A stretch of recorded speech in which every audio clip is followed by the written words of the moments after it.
Really excited to be joined by our UGA insider, Radi Nabulsi. Radi, it is finally the beginning of SEC play for the Georgia Bulldogs after many could be calling 2 preseason games for Georgia. South Carolina comes to town this upcoming weekend. The first, I guess, real test for this Georgia team. Coming off the last 2 weeks, do you feel like they've done enough to make you feel like they're ready for this moment?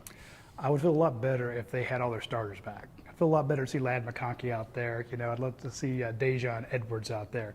A fully healthy Kendall Milton. Right. That's Javon Bullard, the number one question. I think maybe a couple questions in to Kirby Smart, it popped up. How's Javon Bullard doing? You need that safety back there, especially if you're going to be facing someone like Spencer Rattler. Georgia's not faced a lot of downfield threats. Spencer can sling it. They haven't really had to see that whole lot of that so far. And when teams have tested them deep, there's been a lot of holding calls, a lot of pass interference calls. Now, last week, when the team started throwing down the field every time it did, Georgia had interceptions, so right. You want to see that carry over, not the pass interference calls. And Kirby's been coaching them up. He saw the difference between week 1 and week 2. He said they would get better between week 1 and week 2, and they did. But I just don't think they've faced anybody in the first 2 games like a Spencer Rattler. He's really good and he can be an issue. Ask Clemson, ask Tennessee, ask some of those teams. If he gets hot, you're going to have to affect him. Then he can drive you crazy, especially if you didn't have a Javon Bullard back there. Yeah, Spencer Rattler, I think, right now leading the SEC in completion percentage. He's hitting over 80% of his passes. I mean, he's been great so far this year. 1-1 on the season for that team. They had an early test earlier in their season, so they've gone through more of a battle than maybe Georgia has early. Do you think that kind of helps them coming into this weekend? Absolutely. When you look at how Georgia faced Oregon last year, and granted, you're facing a team under a new head coach in his first game, and you knew everything he was going to do because you just taught him all that. So right. People are like, well, they're Oregon. Well, they weren't Oregon this wasn't the Oregon in week 1 that you saw at the end. They're a lot better team. So Georgia got them early, but they were prepared better. And so when they went into the games 2, 3, and 4, they had been through that crucible right up front. A lot of people have been saying this was the preseason, these were scrimmages. And this is the first time in Georgia's history they've won 3 games in a row by over 40 points. Go back to the national championship game, these 2. Georgia's scoring a lot. But the talent, and you look at the defensive line that you see at South Carolina, there's some big boys up front. SEC gets a lot tougher. So I don't say they've had it easy. Yeah. But they haven't had it as hard. And the trials and tribulations, South Carolina has a lot to prove. Georgia's just trying to say, look, we need to get better. I think Georgia's outscored opponents by more than 80 points in the first 2 weeks of this season. It's interesting because it feels like there's still conversations about Mike Bobo and the offense that they're running. Do you think that we'll see something a little bit different going to SEC play? Maybe the playbook will open up a little bit more. We might see a little bit more of the throwing around the football as well? Well, again, you're kind of limited by what's the other team doing and who do you have available to. Correct. Going back to week 1, Coach Simpson at UT Martin said, look, we loaded the box because it was a lot easier to take away the run. We don't want to give them 50-yard runs. It's harder to throw it than it is to run. Right. So we're going to take away the run, make them do it through the air against an untried passer, really. Last week, I thought the Carson Beck looked crisper, sharper. They looked better last week. So when you take those guys and are you going to score another 40 points on them? I don't know. I don't see that happening. But people, no matter what happens, it could be 116-3, and you're still going to have people complain about Mike Bobo because he's like a meme. Right, exactly. It's just become a joke at this point. There are people who are against it. They've come out against it, and now they need to justify why they were against it. So no matter what he does, he's in a can't-win situation. But, I mean, again, 40-point win, and you're still whining about Mike Bobo. Now, if he has a bad game this week, the I told you so birds will be everywhere. But, again, it'll be a lot harder this week. I think I want to talk about defensively. We mentioned Spencer Rattler. We think about this roster. You think about just a little bit more size on the offensive and defensive line if you're going up against a South Carolina team. Defensively, do you feel like you said, no Javon Bullard, who could be out. He's not, in the best position health-wise. That, of course, doesn't help when you've got a guy like that. But, I mean, we did talk to Jamas Dumas-Johnson today. What did he kind of tell you and us earlier today about just facing off against a South Carolina team? Well, Dumas Johnson, they all call him Pop. He talked about their standard and what they, executing it, even though they basically gave up, 10 points in 2 games. Yeah. Is the standard too high? Right, yeah, and he's like, and this was a guy who in spring was kind of down on himself, he's the most self-motivated guy you'll see, but He's like, well, we can't give up a field goal. We can't. I'm like, wait, that's the third team that gave up the field goal. That was the third team that gave up the touchdown the week before.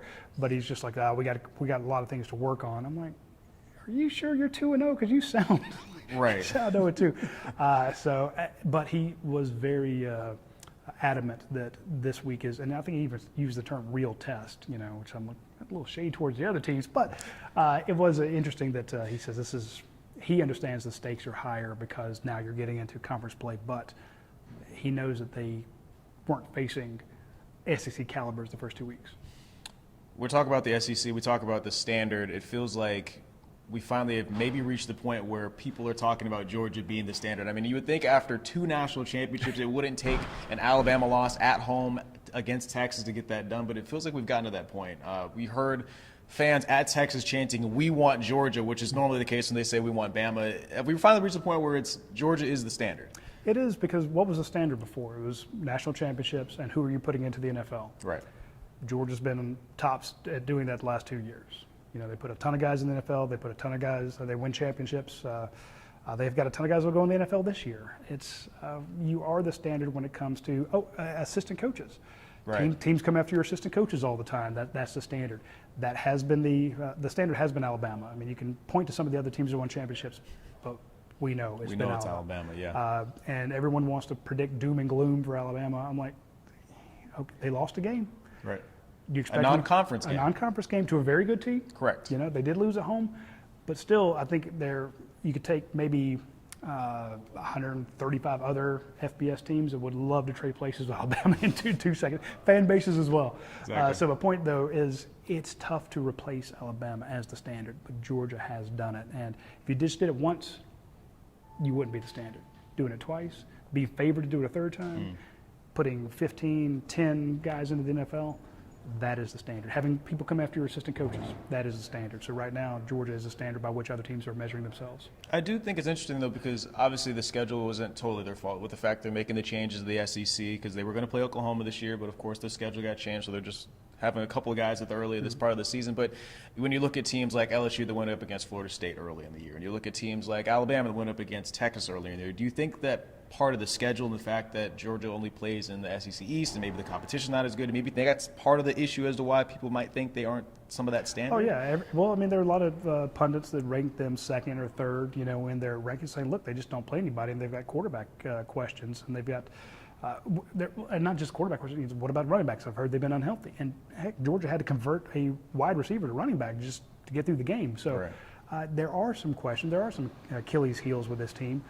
But when you look at the fact that they haven't played anybody, and a lot of those pundits say, well, we won't know anything about Georgia until week 10, right? Until maybe week 4 or 5 when they go to Auburn, right? And Auburn shouldn't be a gigantic test, got a new coach there, so everyone's saying, well, maybe that Ole Miss game when they host Ole Miss and then go to Tennessee, the second to last game of the season, right? There are a lot of people who's like, I don't know if Georgia does it. Whereas if you were an LSU or an Texas or a Tennessee or a Florida, and you face somebody good, they have a better idea of where you're at. So there'll be detractors. Everyone's waiting just like everyone's waiting to write the Nick Saban obituary and the end of the Saban era. They're so excited about it, because everybody wants to be the first to call it. They want to be the first to, plant the dagger in, Kirby Smart, say, it's over, it was all a fluke. Right. They got an easy schedule. I don't want to make excuses for them, but I mean, when you have an easier schedule and you win by 40, well, you're still doing the standard. You play who's in front of you, and they continue beating whoever is in front of them in the biggest moments as well. Radi, the person in front of them this weekend, South Carolina. My last question, what are you hoping to see out of Georgia this upcoming weekend, and what do you think they need to do to get it done to begin SEC play 1-0? You got to stop Spencer Rattler on defense. You got to hope that Javon Buller's healthy and can come out there and provide what he does. I'm excited about Georgia's cornerbacks. I think that'll be a great test for them. Tyke Smith at the star spot. It should be fun to see what those guys can do. But you're going to have to affect him some. And then your offensive line, we spoke to Tate Ratledge, and I even asked him, I kind of gave him an out. I'm like, they're loading the box against you guys. Right. Does it ever get frustrating taking on 7, 8 guys in the box? He's like, that doesn't matter. We're still supposed to push them around and get the run. I'm like, okay. So he's just called it an excuse. I'm like, to me, 2-on-1 is not an excuse, but to him it is. Correct. So that's standard. You'd like all to goes see back to that. You'd like to see Georgia get the run game Carson Beck's been throwing it hundreds and hundreds of yards, high completion rate, few interceptions, only one I think so far. But you want to see that balanced attack. You want to see that run game. You want to see Georgia mashing people, getting pushed on the line of scrimmage, and running it when they have to. Right. Everybody knows it's going to be a run. It's 3rd and 1. Can you pick it up? Right. That's what you want to see at the end of this game. Should be a whole lot of fun. 3rd straight home game for Georgia. 3:30 kickoff against South Carolina to begin SEC play. Should be a whole lot of fun. For Radi, for Reggie. See you guys there.